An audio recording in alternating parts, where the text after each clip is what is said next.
நம்ம நார்மலா விரும்பி சாப்பிடக்கூடிய பஜ்ஜி போட்டா, அதாவது எண்ணெயில பொரித்து எடுக்கக்கூடிய உணவுகள். அது சிக்கன் பக்கோடாவோ, வடையோ, ஆனியன் போட்டாவோ, whatever அது ரிலேட்டடா இருக்கக்கூடிய எண்ணெயில் நல்லா பொரிச்சு எடுக்கக்கூடிய அந்த உணவுகள் எல்லாத்துலயுமே பாத்தீங்க அப்படின்னா நமக்கு ஃப்ரீ ரேடிகல்ஸ் சொல்லுவாங்க. அதாவது உப்பு வந்து எண்ணெயில நல்லா பொரியும் போது ஃப்ரீ ரேடிகல்ஸ் சொல்லுவாங்க.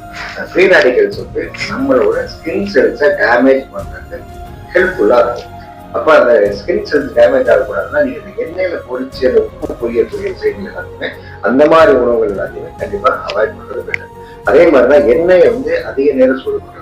என்ன மட்டும் இல்ல, நீங்க எந்த ஒரு பொருளும் ஹீட் லாங் ஹீட் அதிகப்படியான வெப்பத்துல நீங்க எந்த பொருளை வேக வச்சாலும் அதுல இருந்து உருவாகக்கூடிய அந்த கெட்ட கொழுப்புகள் எல்லாமே என்ன பண்ணுவோம் அப்படின்னா ஸ்கின் செல்ஸ் வந்து பாதிக்கும்.